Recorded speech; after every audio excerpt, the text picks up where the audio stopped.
was summertime on the island of Soda. All the engines were very busy.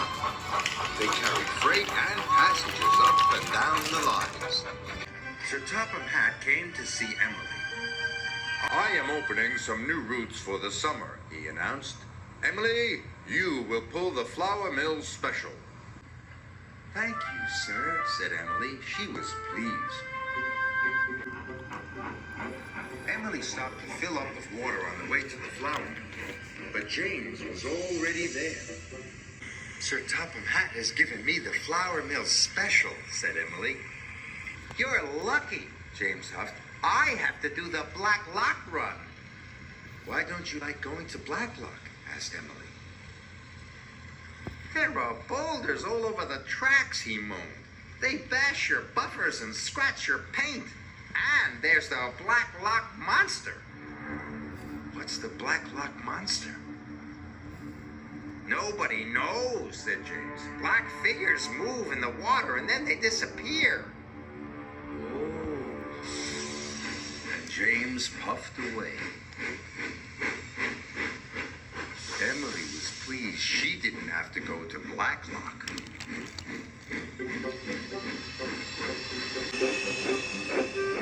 At the flour mill, the flour had been loaded onto trucks.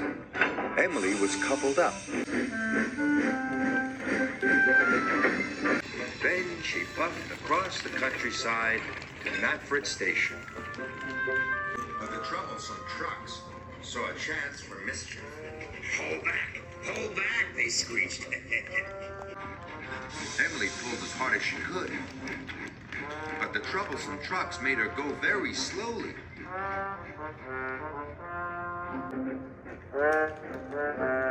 Emily was late delivering the flour, so there would be no fresh bread that day. Sir Topham Hatt was cross. "This means I won't have any toast or muffins for breakfast. If you are late again, you will have to do the Black Lock run instead of James." Emily didn't want to have her buffers bashed by boulders, and she didn't want to see the Black Lock Monster. "I must get the flour to the station on time," Emily puffed.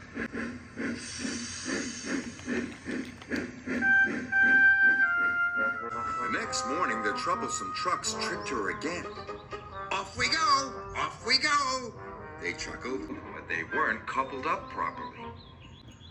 "Mustn't be late! Mustn't be late!" they giggled. So Emily puffed quickly away. But only half the troublesome trucks went with her.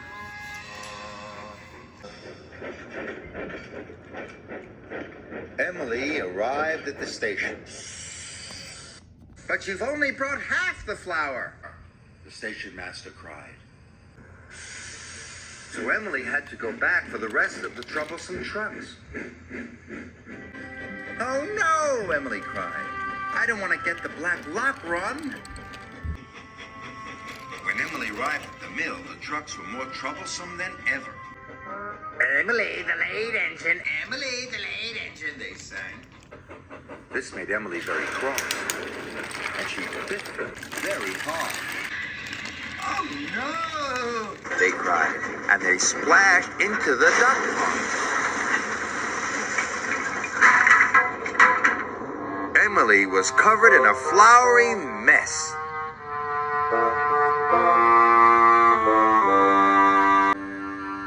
That evening, Sir Topham Hatt came to see Emily.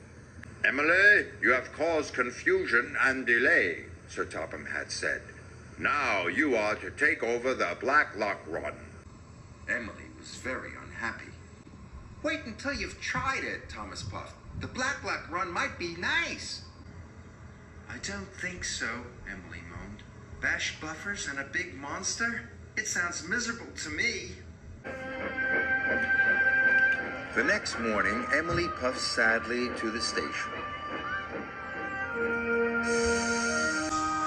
Lots of excited children and vacationers climbed on board.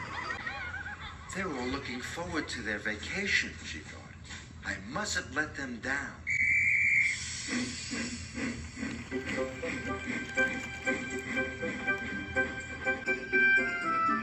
Soon, Emily was steaming up hills and through valleys. I bet it won't last, she said to herself. Emily reached the murky waters of Blacklock. That's where the monster's supposed to be, she puffed nervously. Then there was trouble.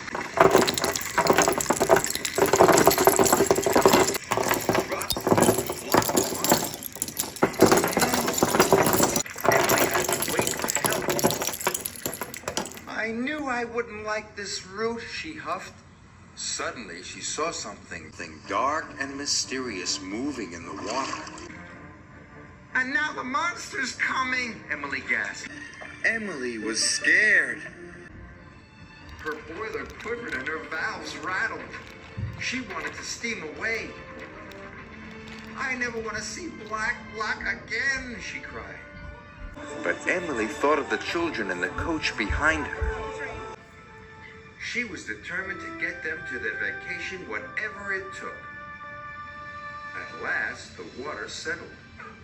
And Emily saw what the monster really was. It's a family of seals. Emily was delighted. The children were delighted too. Soon the line was cleared.